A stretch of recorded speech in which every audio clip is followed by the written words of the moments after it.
Breaking fire Gauff makes history. Wins. Wuhan Open and matches arenas legendary. Record. The lights of the Wuhan Open. Stadium shimmered like 1,000. Falling stars reflecting off the courts. Blue surface as if the universe itself had arrived to watch Coco Gauff make history. The crowd roared, a sea of flashing lights and waving flags as a 21-year-old American sensation stood, motionless at the baseline, her chest rising and falling like waves after a storm. Across the net, her opponent lay, exhausted, defeated not only by Gauff's physical brilliance, but by the force of destiny. The scoreboard read 6-4, 3-2, 6, 7-5. Coco Gauff had just done it. She won the Wuhan Open, her sixth career title, and more importantly, she had matched Serena Williams' legendary record of becoming the youngest player in modern history to win major titles across multiple continents. And as a realization hit, Coco fell to her knees. Tears, laughter, a scream of joy that pierced through the humid Wuhan air. History, whispered the commentator. We are witnessing history once again. From Florida dreams to global glory. Coco's story was never one of overnight success.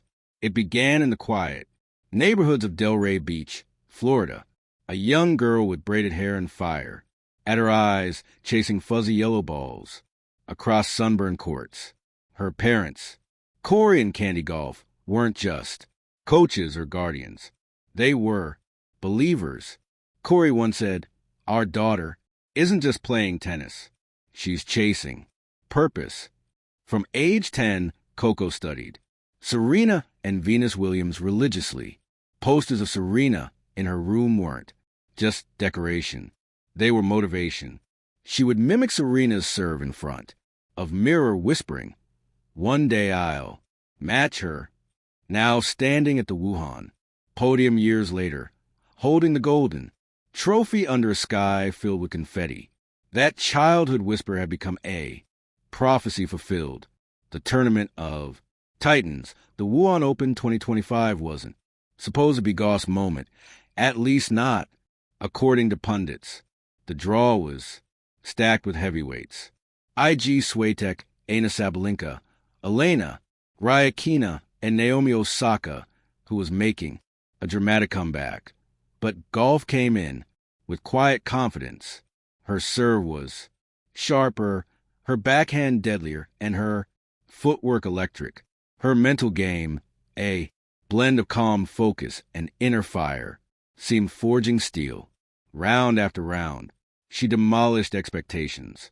In the quarterfinals, she stunned Sabalenka 6-2, 6-3. In the semis, she outlasted Swiatek in a gripping three-set thriller that ended 764 in the final tiebreak. And in the final, she battled through exhaustion and nerves to defeat China's own Jing. She'd win before a passionate home crowd. By the end of it, Coco wasn't just a champion. She was a symbol, a reminder that greatness doesn't follow trends. It creates them. The moment the world stopped as a final ball whizzed past, Jung and the chair umpire's voice declared, "Game, set, and match golf." Time seemed to freeze. Coco dropped her racket. The world gasped. Serena's record, once thought untouchable, had just been matched by a girl who grew up idolizing her. Coco raised her hands, trembling, tears streaming down her cheeks. Cameras zoomed in as she moaned, "Thank you, Serena."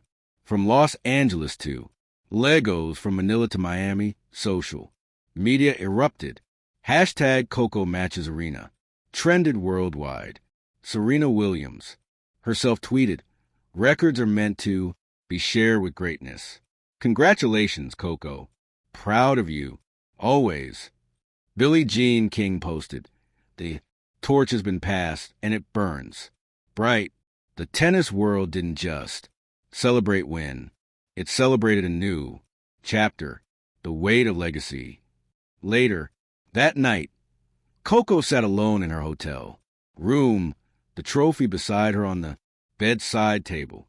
The air was thick with silence, interrupted only by the soft buzz of her phone lighting up with thousands of messages. But she wasn't scrolling. She was thinking.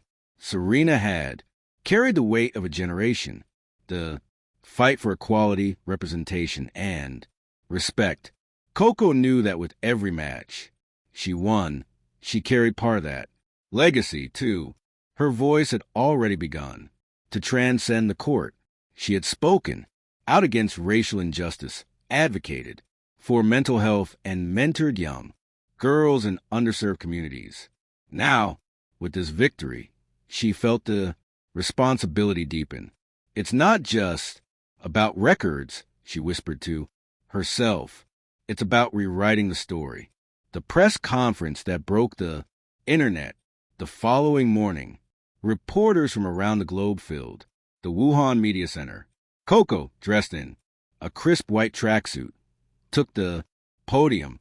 Cameras flashed, microphones crowded the table, and the room buzzed with anticipation. How does it feel? One journalist asked, to have matched Serena Williams' record. Coco smiled a calm, humble smile. It's surreal, she said, softly. Serena opened the door. I just walked through it. But I'm not here to replace her. I'm here because she inspired me to believe it was possible. Applause broke out spontaneously. Even hardened journalists were seen wiping their eyes. She continued, I don't play for records. I play for the little girl in me who thought she couldn't. I play for every young athlete who's told they're too young, too different, too ambitious. I want them to know you don't need permission to be great. That quote would later appear on magazine covers, murals, and Nike billboards around the world. The emotional call. Later that evening, Coco's phone rang. The screen flashed Serena W. Her heart raced as she answered. Hey, champ, Serena said, her voice warm. The legacy beyond records. A few weeks after Wuhan, Coco visited a local tennis academy in the Philippines. Surrounded by young players, she handed out rackets, laughed with the kids, and shared her story. You don't have to come from privilege to make history, she told them. You just have to believe, work hard, and stay kind. One little girl asked shyly, do you think I could be like you one day? Coco knelt, smiled, and said, no, you'll be better. That moment captured what made Coco Gauff more than just a champion. She wasn't chasing Serena anymore. She was becoming her own legend, the circle of greatness. Months later, during the 2025 WTA Awards Gala in Monaco, Coco received the Player of the Year award. Serena Williams, who presented it, walked onto stage to thunderous applause. The two embraced. Teacher and student, queen and heir. Serena handed her the golden plaque and whispered, you completed the circle, Coco. Now start a new one. Coco's acceptance speech was simple but powerful.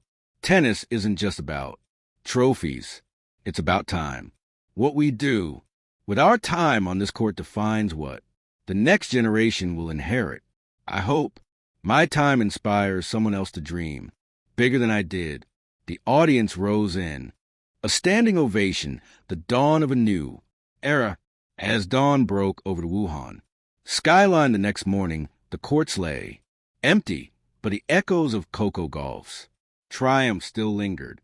Somewhere, another young girl, perhaps in Nairobi or Manila or a small town in Bangladesh, was picking up her first tennis racket, inspired by the story of a girl who matched Serena Williams. And maybe one day she too would stand under bright lights, trophy in hand, whispering the same words Coco once did. Thank you, Serena, because in sports, greatness doesn't die, it evolves. And on that unforgettable night in Wuhan, Coco Gauff didn't just match a record. She reignited a legacy. She made history. Thank you for watching. Please don't forget to hit the subscribe button, like, and share. Till next